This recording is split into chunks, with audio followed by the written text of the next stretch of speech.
Cette constitution doit être changée.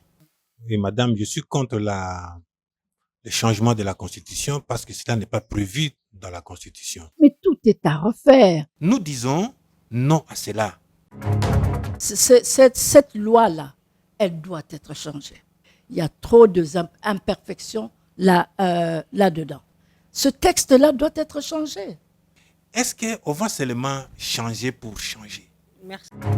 Historiquement, Est-ce que c'est l'article cela. 220 ne peut pas être touché? Non, à ce qui concerne la nationalité, l'article 220 ne peut pas être touché.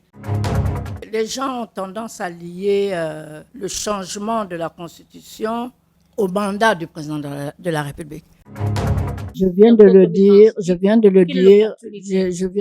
le pouvoir à l'époque était un pouvoir rwandais, il ne faut pas se le cacher, c'était un pouvoir des étrangers. Aujourd'hui, nous avons la chance d'avoir à la tête du pays un président qui est de père et de mère.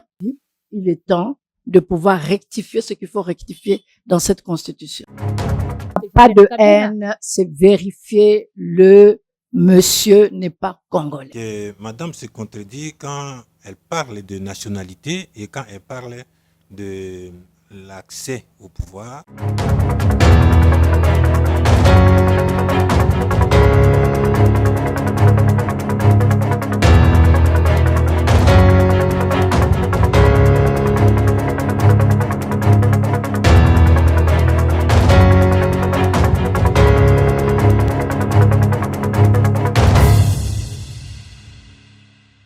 Et voilà, bonsoir et bienvenue à ce rendez-vous sacré de votre magazine Cactus 60. Bienvenue dans ce débat intelligent, une émission dans laquelle nous décryptons l'ensemble d'actualités et plusieurs questions de l'heure.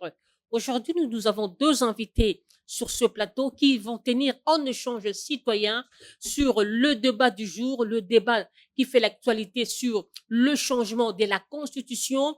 Voici les thèmes: le changement ou la révision de la Constitution, quelles sont les dispositions protégées par l'article 220 et les dispositions qui nécessitent cette réforme. Mesdames et messieurs, bonsoir et bienvenue. Nous avons monsieur Benjamin Bonyoma, il est président d'un parti politique RCR, si j'ai bien prononcé. Bonsoir monsieur Benjamin. Bonsoir. Comment allez-vous? Je vais bien. Il y a madame Anne-Marie Makombo, elle est présidente du parti LIDEC. Bonsoir, madame Anne-Marie. Bonsoir, Minishka. Comment allez-vous? Ça va, très bien. Merci. Soyez la bienvenue. Merci. Je vais commencer avec vous, madame, honneur à la femme. Hein. Ne soyez pas jaloux. Hein. Pas du tout. D'abord, un mot par rapport au léopard. Le léopard est en train d'exceller. Oui, le léopard excelle, je suis très contente, mais j'avoue, je suis un peu honteuse de dire que je suis pas très sport, non. J'aime le sport, mais pas très le foot. Comme moi aussi, mais ouais. Quand même un mot parce que. Mais quand même, dès que mon pays est en jeu, je soutiens et j'ai peur en même temps. Mon cœur bat, la chamade, ce qui fait que j'ose pas regarder en direct. Ah bon? Oui, moi je me mets à l'écart. L'émotion est si grande. Oui, je me mets vraiment à l'écart. Et c'est à la fin que je demande maintenant, alors, où est-ce que nous en sommes? On a gagné. Ah, quand on a gagné, allez, oh, je me mets à crier. Et souvent on se moque de moi. On me dit, mais il fallait suivre. Mais j'ai pas cette force-là de suivre. Non. Vraiment. Ouais. Et voilà. Monsieur Benjamin, vous aussi, vous avez suivi les léopards, vous suivez. C'est la seule discipline qui rassemble les Congolais, c'est le foot. Hein. Oui. Quelles sont vos impressions? J'ai été ravi d'attendre qu'on a fait un nul avec le Portugal, mais j'aurais aimé qu'on remporte cette victoire-là pour la première fois. Après 52 ans, j'aurais aimé qu'on gagne le Portugal. Bon, ce n'est pas venu, je suis pas vraiment content, mais j'apprécie l'effort qui a été fait pour avoir un nul. Mais à l'issue de ce qui s'est passé de ce match, le chef de l'État a tenu, je ne sais pas, une déclaration, un meeting devant la diaspora, remercier la diaspora, mais du moins, il a tenu aussi un mot qui a lésé presque beaucoup de gens en disant que il y avait un Congolais, un fils du pays qu'ils ont abattu. Et voilà, ils ont mandaté leurs chiens pour qu'ils fassent leur sale besogne. Ce mot a choqué beaucoup de gens.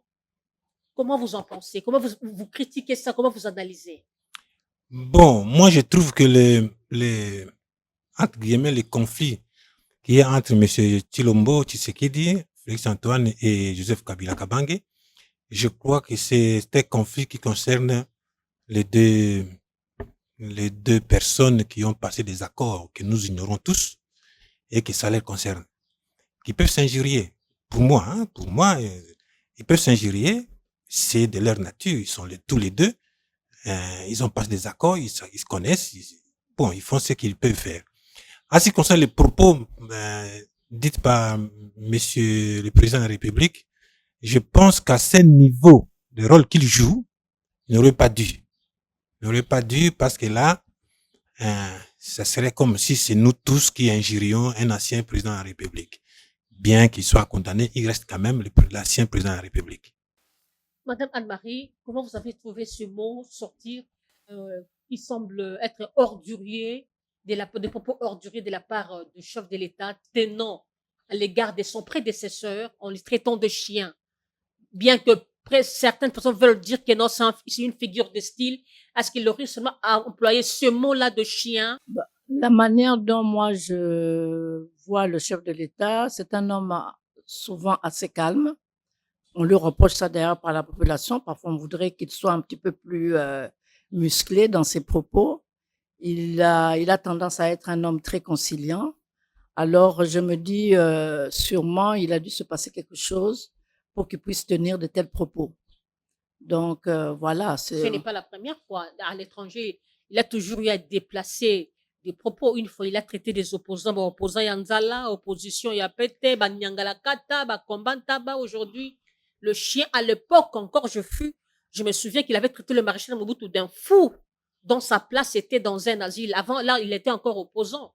Donc, ce langage-là un peu léger aujourd'hui, c'est un chef de l'État, quand même, devait avoir des rectifications, quel que soit il le devait problème. avoir, ce que vous voulez dire, des réserves. De réserve, oui. J'avoue, je me suis pas trop penchée sur ça. Non. Même vous êtes présidente d'un parti politique, vous avez quand même le droit de réserve pour prononcer certains mots, pour aller dans certains endroits, et a fortiori, lui, le chef de l'État. Bon, on aura plus d'explications là-dessus. Attendons voir. Le temps nous expliquera vraiment pourquoi il y a eu ces écarts de langage. Ouais. Je commence toujours avec vous. On parle du changement de la Constitution ou la révision constitutionnelle. Pourquoi vous soutenez ce changement, cette réforme constitutionnelle? J'ai déjà eu à le dire. J'ai eu la chance à l'époque d'être dans les dialogues, plus précisément le dialogue de Sun City et le dialogue intercongolais. Et c'est là où on a commencé à réfléchir sur la Constitution. Donc, j'étais vraiment en plein dans l'ambiance et je fréquentais quand même des gens qui étaient vraiment en plein dans cette ambiance-là, dans cette politique-là. Donc, j'ai compris pas mal de choses. Et ce que je tiens souvent à dire quand je débat là-dessus, c'est que n'oubliez pas quand même, à l'époque, c'était le président, c'était Joseph Kabila, qui était le président de la République. Et c'est un secret de polichinelle, comme je l'ai déjà dit aussi. Nous savons qu'il est de père et de mère rwandais. Et derrière lui, qui dirigeait, c'était Kagame, qui dirigeait notre pays. Donc, ce qui fait que on a infiltré pas mal des notions, des articles dans la Constitution qui jouent vraiment en notre défaveur. Et ce qui fait que à l'époque, on se le disait même au Parlement, parce que j'étais parlementaire, et quand on était contre certains articles, vous voyez les gens qui passaient de table en table, si on peut dire ainsi. Non, laissez faire, laissez que ça passe. Nous n'avons pas les moyens de notre politique en ce moment. Un jour viendra. Ça s'est dit à l'époque. Et ça s'est dit souvent. Donc, ce qui fait que, voilà pourquoi aujourd'hui, je pense que c'est vraiment le moment de pouvoir agir face à Quelle notre est cette constitution. opportunité? Parce que Parce que nous le avons pouvoir un actuel s'est président. opposé hier contre le changement ou la révision de cette constitution, mais aujourd'hui, là, on est en 2026. Je viens de le dire, le pouvoir à l'époque était un pouvoir rwandais, il faut pas se le cacher, c'était un pouvoir des étrangers. Aujourd'hui, nous avons la chance d'avoir à la tête du pays un président qui est de père et de mère. Donc, je me dis, il est temps de pouvoir rectifier ce qu'il faut rectifier dans cette constitution. Je repasse la parole à Monsieur Benjamin Bonyoma. Vous avez suivi le propos de Madame Anne-Marie. Êtes-vous pour ou contre le changement de la Constitution avant d'arriver à notre vif du sujet sur les dispositions y afférentes? Oui, madame, je suis contre le changement de la Constitution parce que cela n'est pas prévu dans la Constitution. La Constitution prévoit 4 catégories de personnes qui peuvent initier des révisions constitutionnelles. Là, nous nous trouvons dans une situation où le chef de l'État est en train d'initier un changement de la Constitution, ce qui est différent. Et de ce point de vue, il rompt. Le chef de l'État est en train de rompre avec la Constitution et est en train de manipuler l'Assemblée nationale, le Parlement, pour obtenir une loi qui ne devrait même pas être légiférée parce qu'il y a des dispositions là qui dépassent leurs compétences, que ce soit les compétences des parlementaires, que ce soit les compétences des chefs de l'État. Donc, je suis contre. J'aurais aimé que le président de la République tire la leçon. On ne refuse pas que c'est un citoyen du pays. Il fait pas du peuple. Il peut initier un changement, mais tout en respectant ce que nous avons déjà adopté. Nous avons adopté cette constitution-là pour qu'il ne soit que révisée. S'il veut le changement, il ne peut plus s'appuyer sur cette constitution-là pour obtenir le changement. Le fait de s'appuyer sur cette constitution pour obtenir un changement, c'est déjà contre la constitution, contraire aux dispositions constitutionnelles que nous respectons. Nous sommes Quelle est la respectons différence aujourd'hui. entre changement de la Constitution et révision de la Constitution? Oui, c'est-à-dire la révision, c'est dans le sens de modifier sans pour autant remplacer la Constitution. C'est-à-dire, nous améliorons ce qui peut être amélioré et le législateur va prendre des mesures d'accompagnement, hein, et voilà. Mais changer, cela voudrait dire quoi? Remplacer. Nous voulons remplacer la Constitution. Et ça, personnellement, je mets cette situation-là dans ce que le chef d'État avait dit il y a longtemps, qui va déboulonner le système. les systèmes. Il est tenté de le faire. Donc, pour lui, cette constitution représente Joseph Kabila Kabange et non le peuple. Et il veut déboulonner ça. Mais j'aurais aimé qu'il mette des petits gants et sache quoi faire. Là, présentement, là, je crois que ceux qui l'ont conseillé ne l'ont pas bien conseillé, hein, parce que eux voudraient avoir également leur part. Leur part, c'est-à-dire, si le président de la République, M. Tshisekedi, devait rester encore président, et tout en changeant la constitution, il faut qu'eux également aient leur part. Donc, il faut qu'eux également continuent. C'est pourquoi tous ces bons messieurs sont en train de refuser le dialogue, parce qu'avec le dialogue, on peut garder M. Tshisekedi comme président, comme on a fait avec Mobutu, comme on a fait avec Kabila. Mais les autres, le Parlement devait être changé. Et ils ne veulent pas. Voilà la situation où je considère, moi, que le président Tshisekedi est en train de vouloir satisfaire les gens qui sont en train de mettre le Congo dans une situation extrêmement bizarre. Et de ce point de vue que je suis en train de dire là, je note tout simplement que ce que fait Nanga aujourd'hui, parce que Nanga c'est un rebelle, qu'est-ce qu'il vise? Il vise le changement de la Constitution, il veut avoir une République fédérale du Congo. Il a dit. Et donc, la même chose aujourd'hui, M. Tshisekedi veut faire comme Nanga, et je ne suis pas en train de voir la différence maintenant entre le chef de l'État, notre président de la République, et un rebelle Nanga. Je me trouve en train de considérer aujourd'hui que si le président de la République signait cette loi-là, qui est déjà adoptée par le Parlement, moi, à mon avis, je dirais carrément, ce sont tous les deux les rebelles. En quel moment on peut avoir ce changement de la Constitution? Donc, il y a 2 ou 3 situations pour qu'on change la Constitution. Oui.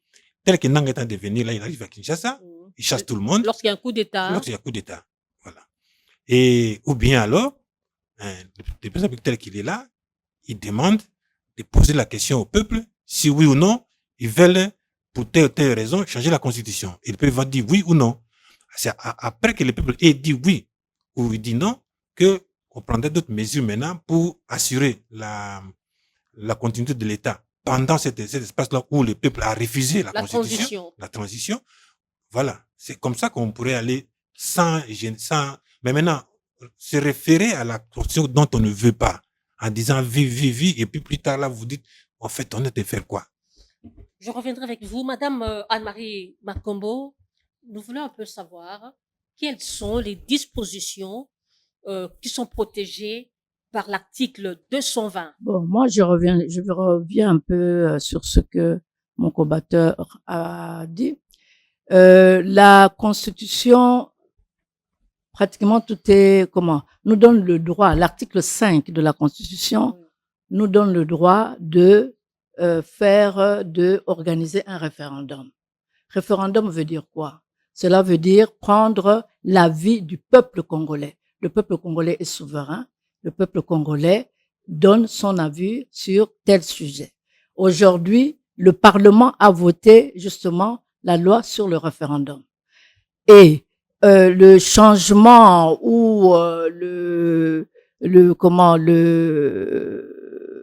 il y a changement et révision de la Constitution, nous demanderons l'avis du peuple congolais. Si le peuple congolais donne son avis que, OK, on peut changer, nous changerons.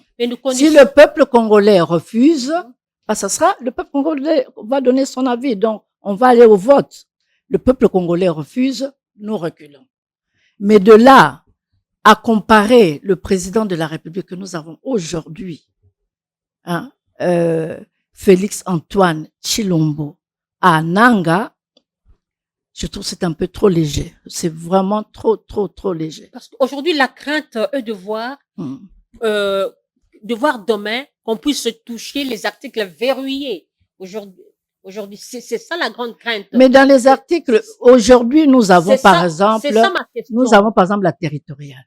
Est-ce que la territoriale fonctionne? Répondez d'abord à cette Mais c'est ça, je suis en train j'en viens. Oui. Est-ce que la territoriale,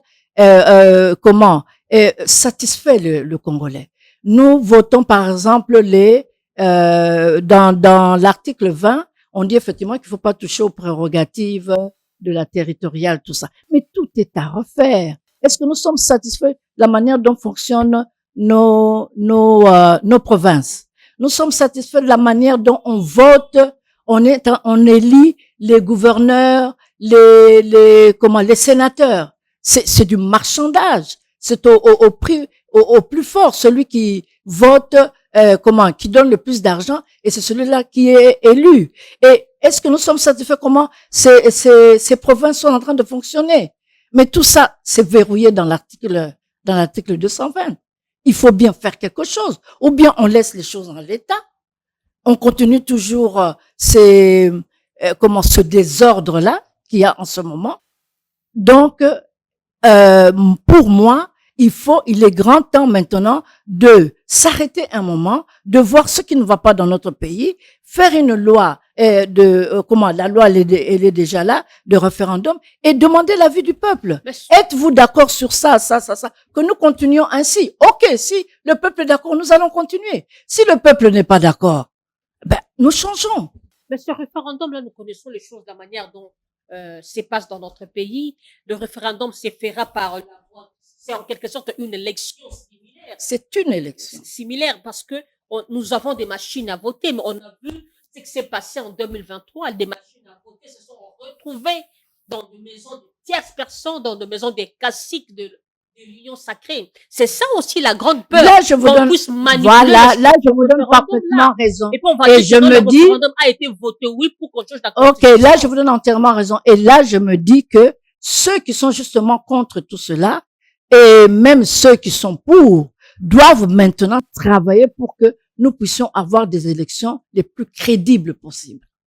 Nous devons travailler pour. On a eu une élection qui a fait une semaine. Oui, mais nous devons travailler pour que nous puissions plus revivre cela. Mais on peut pas laisser les choses en l'état soi-disant parce que on ne veut pas, on ne veut pas de ceci, il faut pas changer la Constitution, il y a des articles inviolables. Nous savons dans quelle ambiance tout cela a été fait.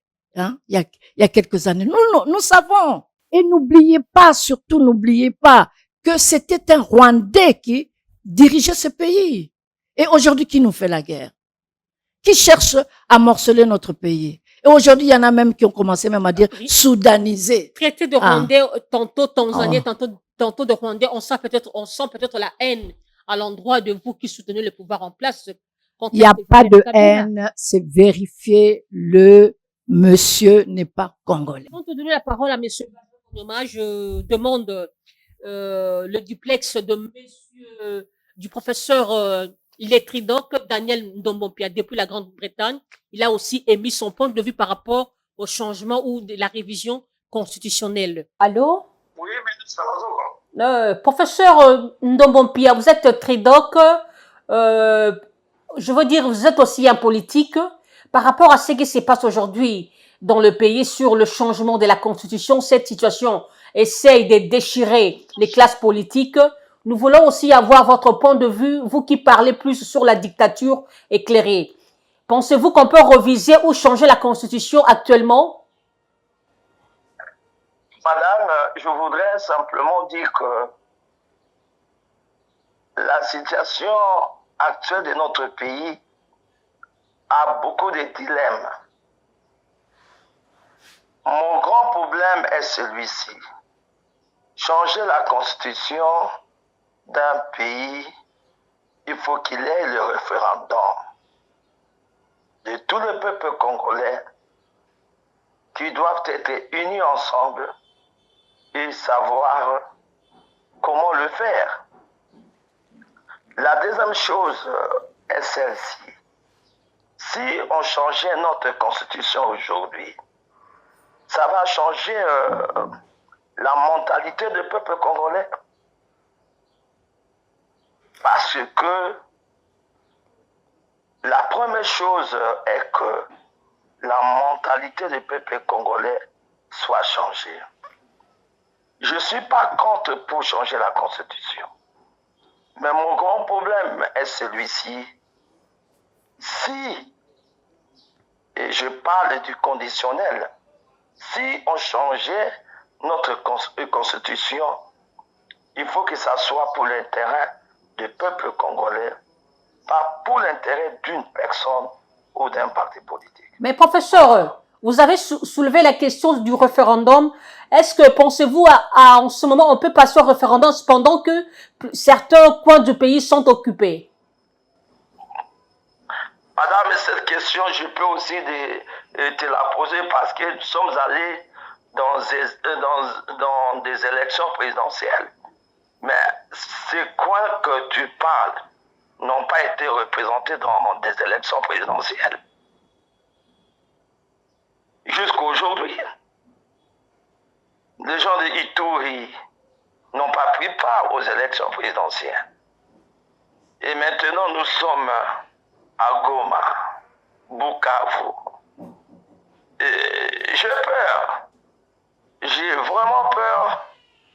Et je ne sais pas comment ça va se faire parce que ces gens sont automatiquement exclus dans le processus du changement de la Constitution. Mais lorsque certains de vos collègues professeurs parlent de la Chine, donnent l'exemple comme la Chine, sa constitution a été changée plus de 5 fois, vous ne pensez pas qu'il y a une contradiction entre vous, professeurs de notre pays, de ce pays?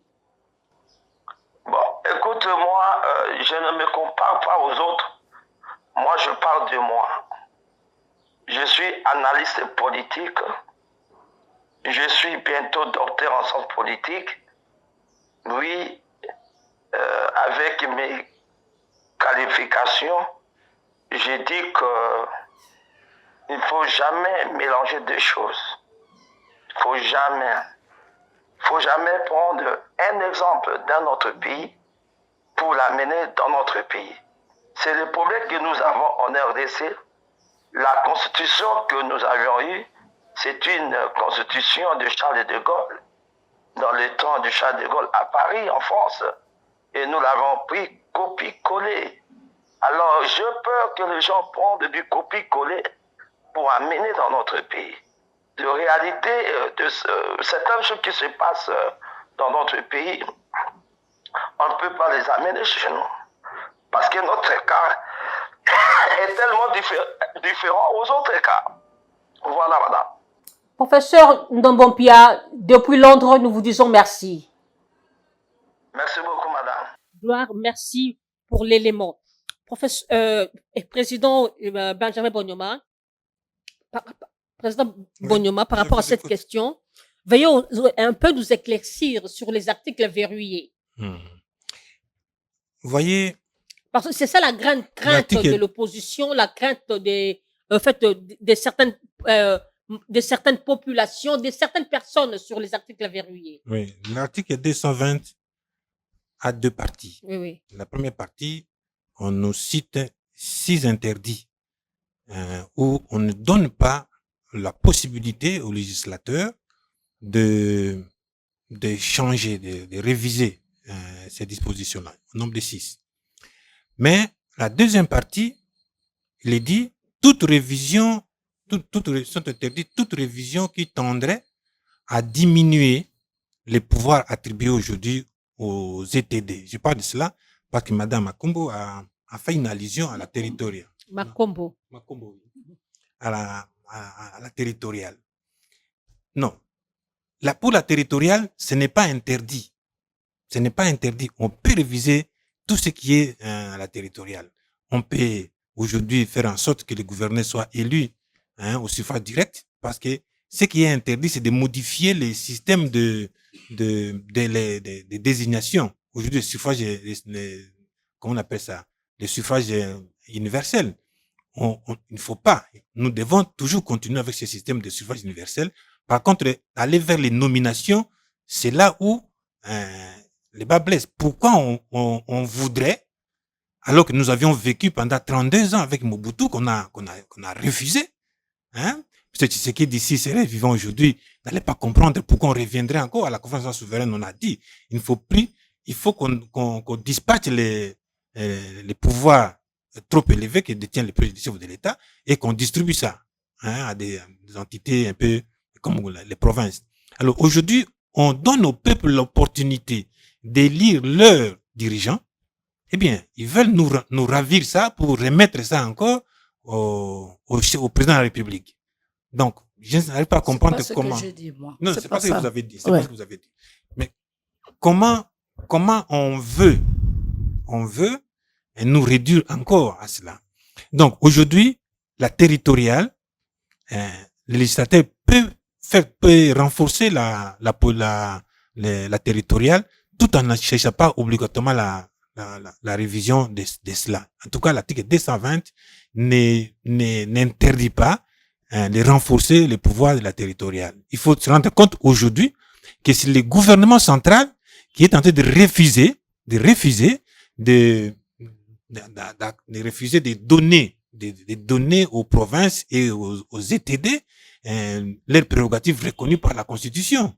Nous avons eu à les réclamer à maintes reprises et au gouvernement. Jusqu'avant, à l'époque où nous avions réclamé, j'étais bourgmestre adjoint de la commune de Ngiringiri, jusqu'au moment où j'ai posé la question à l'ancien ministre des réformes, les Roubérois. C'était Roubérois qui était là. Bon, on pose la question, pourquoi ça ne change pas? Il a reconnu, voilà, depuis plus de temps qu'on est là, avec le pouvoir qu'on a aujourd'hui, je ne sais pas combien de temps, on n'est même pas arrivé à transférer 4 prérogatives qui devaient être transférées aux provinces. Donc, il faut voir, sur les 59 qui devaient être transférés, on n'est pas arrivé. C'est le gouvernement central qui est la cause de ça. Et quand on dit gouvernement central, on dit le président de la République. Et je vous dis, le président de la République, ce n'est pas obligatoirement le président Tshisekedi. C'est d'abord le président d'avant, avec les gouvernements d'avant, c'est Kabila. Et ensuite, Tshisekedi, qui, en fait, ne regarde même pas ça. Et il a déjà, parce que nous avions posé le problème également à M. Tshisekedi, président de la République, il a voulu s'en occuper à un certain moment, et puis, voilà. il a laissé tomber, il ne fait plus attention de cela. Donc, c'est un problème très sérieux. Je pense qu'il faudra que le gouvernement en place essaie de dire au président ce qu'il en est réellement. Il ne faut pas que leurs compétences, ils cherchent à les coller au président de la République. On peut renforcer la territoriale à partir seulement des lois et d'autres mesures des outils juridiques qu'on peut utiliser. Mais modifier la Constitution pour cela, je ne trouve pas l'opportunité de cela. Voilà. Donc, je voulais relever cela parce que c'est mentionné dans l'article 220 que nous ne pouvons pas changer le système qui est là, qui diminuerait les provinces et les entités. Si j'ai parlé de ce qu'elle a dit, qu'il n'a pas parlé de ça, effectivement, c'est un débat aujourd'hui, tout le monde en parle. Et j'ai voulu rectifier cela, que les gouverneurs, moi, en ce qui me concerne, je souhaiterais que les gouverneurs soient élus au suffrage universel direct, et même les bourgmestres. Pourquoi? Parce que aujourd'hui, même les sénateurs, parce qu'aujourd'hui, qu'est-ce qui se passe? C'est la corruption, à ciel ouvert. À ciel ouvert, quelqu'un vient, il a son argent, il n'a pas un parti politique, il n'a pas des députés provinciaux, mais il devient gouverneur. Par quel mécanisme? Et celui qui est dans un parti politique où il a une majorité à l'Assemblée provinciale, il n'est pas sorti gouverneur. Allez-vous comprendre quelque chose? Donc, c'est un système qu'il faut, que les chefs de l'État devraient plutôt avoir un regard très sérieux là-dessus. Je reviendrai à vous sur le même article 220 sur le mandat du chef de l'État. J'aimerais poser la question à Madame Anne-Marie Makombo. Selon vous, quand vous soutenez cette réforme constitutionnelle, j'aimerais un peu savoir quelles sont les dispositions qui nécessitent cette réforme. Il y a plusieurs, par exemple la nationalité. Moi, je trouve aberrant qu'on puisse retirer la nationalité à un Congolais. Il y a plusieurs Congolais qui sont à l'étranger en ce moment et qui sont partis en fuyant la misère, d'autres pour aller faire des meilleures études là-bas. Il y a eu plusieurs raisons. Et il s'avère qu'il y a quelques Congolais qui excellent là-bas. Et du jour au lendemain, et ils ont été là-bas, ils ont été obligés de prendre la nationalité là-bas pour mieux s'intégrer, pour avoir un travail plus décent. Par exemple, je prends le cas d'une de mes sœurs. Elle est pharmacienne. Elle voulait être propriétaire d'une pharmacie. D'abord, il fallait qu'elle fasse son doctorat, et puis il fallait qu'elle soit française. Bon, elle a été obligée de prendre la nationalité française, elle qui ne voulait pas prendre. Par exemple, moi, je n'ai jamais pris cette nationalité, bien que j'ai fait des années à l'étranger. Elle a été obligée de prendre cette nationalité pour pouvoir être propriétaire d'une pharmacie. Et elle se voit du jour au lendemain exclue, elle n'est plus congolaise.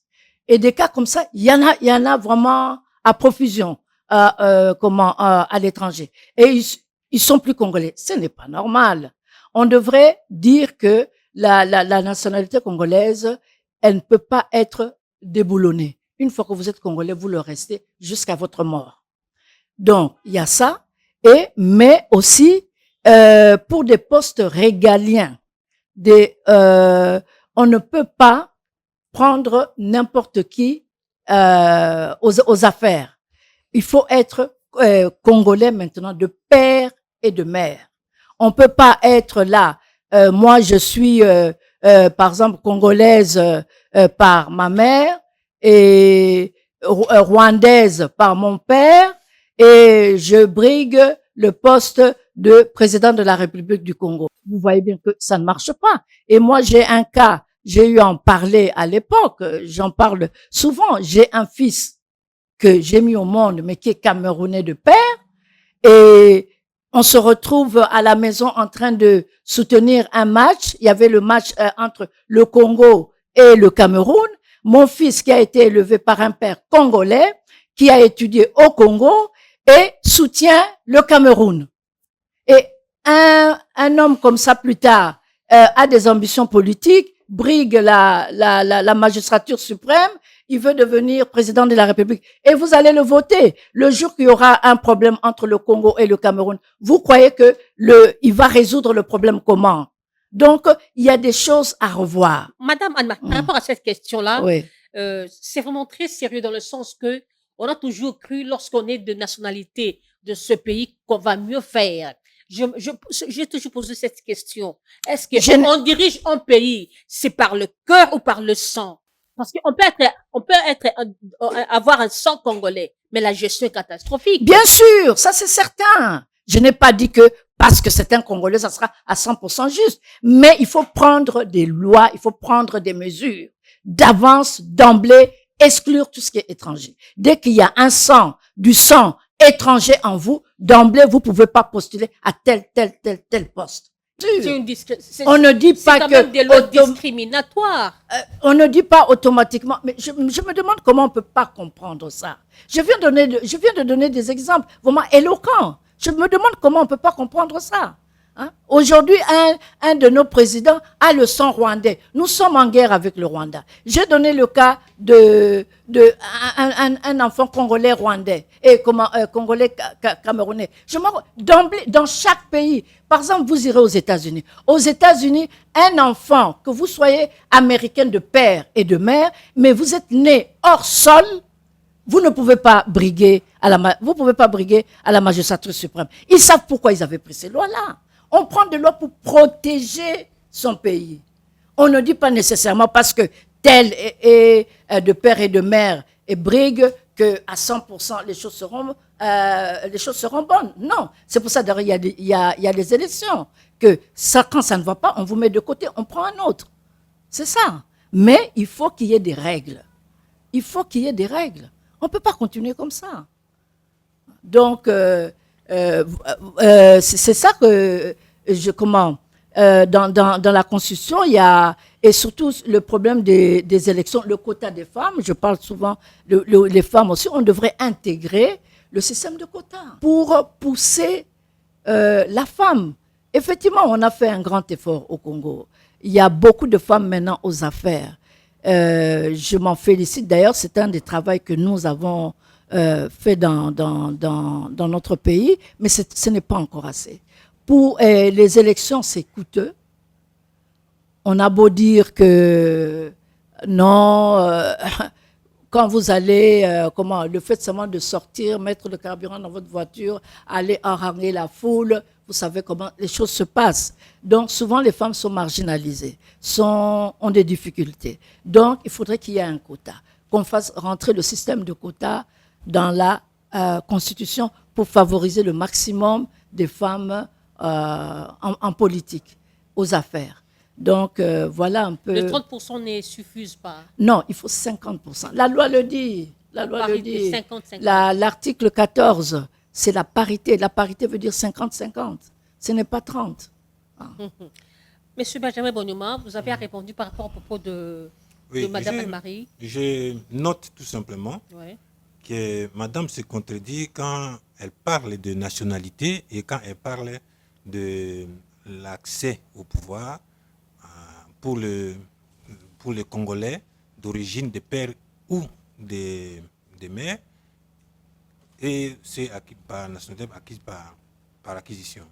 Donc je note souvent qu'il y a quelque chose qui ne marche pas dans cette réflexion-là. D'abord, premièrement, les problèmes de nationalité, quand on refuse à un Congolais d'origine de père ou de mère, c'est-à-dire celui qui n'a qu'un parent étranger, on lui refuse d'être président de la République ou d'être même bourgmestre. Alors, comment peut-on accepter un Congolais qui trahit sa nation pour acquérir une autre nationalité? Parce que mon pays est dans la famine, je ne peux pas me battre pour obtenir pour mon pays une libération, une indépendance. Je vais chez les Blancs, je vais rester là-bas et je vais revenir encore dans ce pays-là pour dire je suis toujours Congolais. Je vais vous rappeler une chose. Si vous regardez bien la colonisation, ils ont toujours utilisé les Congolais pour martyriser les autres. Quels sont les groupes de personnes aujourd'hui qui sont à la disposition de l'Occident pour continuer à nous enchaîner avec la nouvelle colonisation et les nouvelles esclavages? C'est avec les Occidentaux d'origine congolaise. Ils sont aujourd'hui au gouvernement de M. Tshisekedi, ils sont là nombreux. Et quand ils veulent investir, combien investissent ici au pays et combien investissent à l'étranger par rapport à ce qu'ils obtiennent? S'ils sont tous en train de partir à l'étranger, je crois que les droits de l'homme, dans une disposition, dit ceci. Tout citoyen a le droit de changer de nationalité. Il n'a pas dit le droit d'avoir 2 ou 3 nationalités, des cumuls de nationalités. Et le fait d'être congolais, moi je suis Lokele, je peux avoir une femme Louba. Est-ce que mes enfants seront des Louba? Chez nous, en tant qu'Africains. Si ma soeur, qui pourrait être aussi Lokele, et s'est mariée avec un monsieur Louba, est-ce que leurs enfants seraient des Lokele? On ne dirait même pas qu'ils sont Lokele. Tout simplement, ce sont des Louba. Donc, dans notre culture à nous... Par rapport au régime. Voilà. Dans notre culture à nous, on ne peut pas avoir 2 tribus pour une seule personne. Peu importe les géniteurs. On fait un choix, et nous avons fait un choix d'une manière générale, que les enfants suivent l'ethnie ou la tribu de monsieur. Donc, la même chose. Nous ne refusons pas, madame d'abord a été très gentille de nous dire qu'elle n'a rien changé jusqu'à ce jour. Ce n'est pas à cause de ces appâts qu'on vous tend qu'on dit, bon, moi je vais devenir américain, et puis plus tard, je vais rentrer au pays, diriger le pays, et pour enrichir, c'est le même système qui de prendre les richesses d'ici et les amener en Europe, par des mécanismes contournés. Nous disons non à cela. Pratiquement, je dis, quand on est Congolais, on le reste. Peu importe ce qu'on a. Peu importe que mon père soit un alcoolique, peu importe que ma mère soit une pute, en tout cas c'est ma mère et c'est mon père. Je ne peux pas dire, moi je vais changer, je vais devenir une autre tribu, ou je vais devenir une autre nation. Nous demandons à ceux qui sont partis, ils vont rester Congolais socialement. Il faut rester Congolais. Ils peuvent constituer même des groupes là-bas pour soutenir le Congo, mais politiquement, qu'ils laissent le Congo à ceux-là qui veulent réellement supporter tout ce que nous connaissons ici pour les changer, faire du Congo quelque chose de magnifique. C'est pourquoi nous disons, aujourd'hui j'attends les gens dire par exemple, nous allons ajouter les langues officielles, ensuite l'anglais et aussi les swahili, mais toutes les langues étrangères. Donc on veut nous dire que aucune langue du Congo ne peut être une langue officielle. Comment ça? Comment on peut imaginer que tout un peuple tel que nous sommes là, nous pouvons être linguistiquement dominés par les gens? Non, on ne peut pas. Nous voulons notre indépendance culturelle également et linguistique également. C'est-à-dire, pour nous, nous refusons catégoriquement. Est-ce que l'article 220 ne peut pas être touché? Non. À ce qui concerne la nationalité, l'article 220 ne peut pas être touché. Ça, c'est une révision. Parce que ça ne concerne pas les interdits de la Constitution. Il est dans... J'aimerais aborder par rapport à l'aspect du mandat du chef de l'État. Parce que c'est ça la plus grande peur des opposants, la plus grande peur de ceux qui sont contre, même la population qui est contre ce changement ou révision de la Constitution. Parce que, selon certains dires de caciques ou encore des militants de l'UDPS, de ceux qui sont du tenant du pouvoir, qu'on doit réviser cet article-là de 5 à 7 ans, ou encore, entre guillemets, faire de Tshisekedi un roi, je ne sais pas. Oui, mais les gens peuvent toujours dire comme ça. Oui, ça, mais ce sont les extrémistes. Je note que dans les 6 interdits, il n'y a que cet interdit-là les nombres et durées de mandat qui pose problème pour le président de la République. Les autres là, en tout cas, je ne vois pas comment les chefs de l'État chercheraient à modifier cela. Tout est clair et net. Mais c'est là où ça dérange un peu. Vous croyez que le président Joseph Kabila Kabange, qui a dû accepter de partir, il a fait cela de bon cœur. Il a dit, j'ai signé cette constitution-là. De bon cœur. Oh. J'ai signé cette constitution-là, bon, je dois partir. D'accord. Nous demandons à M. Félix Tshisekedi d'avoir un cœur d'un chef et de partir. Pourquoi? Parce que il est majordome du peuple, majordome du Congo. Vous connaissez les majordomes dans une maison. Et donc, il ne peut pas appeler toute la famille pour dire « je voudrais que vous changiez ces règlements-là de la maison. Non, vous êtes serviteur, restez là, faites votre service et puis vous allez partir. Pourquoi il veut, ça c'est notre vision chrétienne de voir les choses, le chef de l'État est le premier de tous, mais serviteur des plus petits. Il ne peut pas appeler toute la famille en tant que serviteur employé du peuple, appeler le peuple pour dire, voilà, changez ça parce que moi je n'en veux pas. Non, ça c'est, on dirait dans nos coutumes, on dirait l'enfant est impoli. Ce type-là, il faut le renvoyer, il est impoli. Voilà pourquoi j'ai fait le parallèle entre Nanga et Tshisekedi pour dire comment la personne que nous avons engagée pour nous rendre service dans un certain domaine bien précis, en lui disant, voici ce que vous allez faire. Il dit, voilà, venez ici, augmentez mon pouvoir. Mais, vraiment, comment un employé peut appeler le peuple à cela? Je vais continuer un peu sur ce lancé-là pour éclairer un peu les gens. C'est-à-dire l'article 5 de la Constitution, il s'agit de la souveraineté nationale qui est exercée par le peuple. Mais ici, si vous regardez très bien, si m'était demandé, parce que nous sommes en train de réfléchir également sur cela, cette souveraineté nationale qui est exercée par le peuple, comment? Aujourd'hui, le peuple ne l'exerce pas. C'est seulement cet article 5-là, c'est dit rien. Est-ce que le peuple exerce cette souveraineté-là? Parce que quand le peuple exerce cette souveraineté, il devrait être un pouvoir aussi comme le pouvoir exécutif, comme le pouvoir législatif, comme d'autres pouvoirs, pour pouvoir exercer cette souveraineté-là. Merci. Où ça se trouve? Madame Anne-Marie, la crainte se trouve dans la... En fait, je ne sais pas si c'est un procès de tension de la part des opposants, de la part de ceux qui soutiennent, de ceux qui sont contre ce changement de la Constitution. Cela est dû aussi par rapport à une certaine arrogance venant de votre part. Quand je dis votre part, pas vous, mais vous qui soutenez le chef de l'État. D'ailleurs, lui-même, dans ses propos, avait dit autrefois en Bougimaï, qui peut m'empêcher de changer cette Constitution, moi, les garants de la nation, en oubliant qu'il devait peut-être, il y a des processus par lesquels il pouvait passer. Et puis encore, lorsque déjà on pense à revoir cet article-là sur le mandat du chef de l'État, c'est ça aussi le nœud du problème, parce qu'on craint dès que cet article serait touché, on reprend au zéro. Hein. C'est le compte à rebours. Oui, les gens ont tendance à lier le changement de la Constitution au mandat du président de la République. Moi, je ne lis pas ça. Je ne lis pas ces deux idées. Parce que tout simplement, je me dis que cette Constitution doit être changée. Elle doit être changée.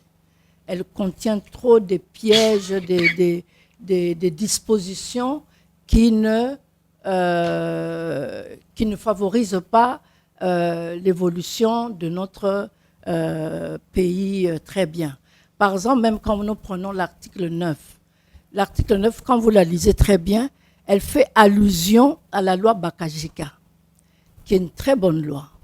Mais elle n'est pas bien formulée là-dedans. La preuve, nous voyons très bien comment les étrangers viennent dans notre pays et achètent des terres, s'approprient de ces terres-là. Donc, on devrait être plus explicite. Donc, il y a beaucoup de dispositions dans cette loi qui ne nous favorisent pas. Quand, par exemple, on se permet de dire qu'on va soudaniser la République démocratique du Congo, on sait le pourquoi on dit ça. Parce que nous avons des pièges dans notre Constitution qui peuvent nous emmener à la ruine. Donc, moi, c'est pour ça que je ne lis pas du tout le mandat du président et le changement de la Constitution. Ce texte-là, cette loi-là, elle doit être changée. Pour moi, il faut la changer. Il y a trop d'imperfections là-dedans. Donc, et au cas où cela serait changé et que c'est le chef de l'État qui resterait encore comme président de la République, vous serez encore mais dans l'Union sacrée. il resterait comment? Les gens ont peur pour rien. Nous irons aux Parce élections. qu'on sent les Il ne va pas velléités. rester comme ça. Il dit, bon, on a changé la Constitution, je reste. On doit aller aux élections. Quand bien même il dit, bon, ok, je prolonge. Je m'accorde un autre mandat. Mais ce mandat-là doit passer par les élections. Ce mandat-là doit passer par les élections. Donc, ceux qui ne veulent pas de ça doivent s'armer pour faire une propagande pour qu'on puisse le bouter dehors. C'est tout. Je ne vois pas là où on en fait une obsession. Là où on en fait... Regardons plutôt notre texte qui ne nous convient pas. Ce texte-là doit être changé. Donc, c'est comme ça que moi, je vois les choses et je ne vois pas pourquoi on est en train de... C'est comme si, bon, aujourd'hui, on change la Constitution sans passer par référendum, sans passer par le peuple. Le président dit, bon, comment, la Constitution est changée. Bon, OK, moi, je reste 7 ans, comme les gens ont tendance à le dire. N'oubliez pas une chose. Aujourd'hui, si on a l'article 70 dans la Constitution, l'article 70, modestie mise à part, j'ai joué un très grand rôle quand j'étais au Parlement à l'époque. On voulait justement les dispositions. Le projet de loi qu'on nous avait emmené au Parlement, c'était un mandat indéterminé pour le président de la République. Et j'ai joué un très grand rôle. Ça serait trop long d'expliquer ça ici pour que ça soit un mandat renouvelable une seule fois. Vous pensez bien que je tiens absolument à une chose pareille. Donc, on veut bousculer les choses. Nous irons aux élections. Merci. Mais je voudrais... Oui, c'est votre... Bon, veuillez dire parce que nous chutons déjà. Qu'est-ce que vous n'avez pas dit? Je voudrais rappeler ici que dans notre pays, nous avons des lois, plusieurs d'ailleurs, des lois qui jusqu'à sont en vigueur, qui ont été émises par les rois Léopold II, et les rois Baudouin, et ainsi de suite, et qui existent jusqu'au jour d'aujourd'hui. Ça ne peut pas nous choquer ni être un problème. C'est l'organisation de l'État. Donc, si ça a été fait par les étrangers, bon, est-ce que c'est la première fois que nous ayons un document fait par les étrangers? Est-ce que nous n'avons pas, depuis que nous avons eu notre soi-disant indépendant, est-ce que nous n'avons pas des parlements pour pouvoir changer toutes les lois qui étaient signées par les rois Léopold II ou bien par le roi Baudouin? Ça y est là plein, surtout en justice, dans certaines matières qui sont d'ailleurs démodées, mais qui sont là. Personne ne change. Donc, cette argumentation-là, pour moi, ne tient pas parce que nous en avons plein. Donc, ici, le problème, c'est de dire quoi? Est-ce qu'on va seulement changer pour changer?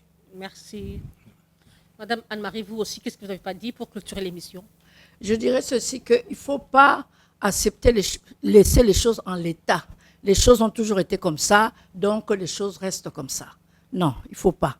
Et je reviens sur la nationalité de nos frères et sœurs qui partent à l'étranger, qui prennent une autre nationalité là-bas. Ce sont nos frères, ce sont des Congolais. Et c'est une richesse que le pays souvent est en train de perdre. Nous devons leur préserver leur nationalité congolaise. Et quand bien même ils ont une autre nationalité. Mais, il y a un mais. Le mais, c'est quoi? On doit formuler dans les lois. Les lois doivent être claires. Ceux qui ont la double nationalité ne pourront pas avoir accès à des postes régaliens. Parce qu'on ne peut pas servir 2 maîtres dans la vie. On ne peut pas servir 2 maîtres. Donc, c'est ça. Nous voulons par esprit de conserver nos frères, de conserver notre richesse. Parce qu'on voit bien, par exemple, à l'étranger, vous verrez un Américain, dès qu'il voit un étranger qui est brillant, on cherche à le voler et il va s'installer là-bas, il devient Américain, on lui donne tous les avantages pour qu'il travaille pour ce pays-là. Merci. Mais ouvrons les yeux, faisons de même, ne laissons pas nos frères à l'extérieur. Mais ce qu'il y a, quand il s'agit des postes régaliens, no way, oubliez ça. Et voilà, mesdames et messieurs, nous sommes arrivés à la fin de cet échange citoyen. Nous avions reçu 2 grandes figures de la scène politique congolaise, Madame Anne-Marie Makombo, présidente de la LIDEC, à qui j'ai dit merci, Madame. Merci. J'aimerais quand même préciser une chose, parce que je risque d'avoir des problèmes avec ma présidente. Moi, je suis présidente AI. AI. Voilà. Et voilà, merci pour la loyauté et l'honnêteté. Il y a M. Benjamin Bonyoma, il est président de parti politique Rassemblement chrétien démocrate. Des chrétiens républicains. Des chrétiens républicains. Merci, M. Benjamin. Merci beaucoup. Et voilà, merci à Magloire, merci à Gédéon qui ont réalisé cette émission.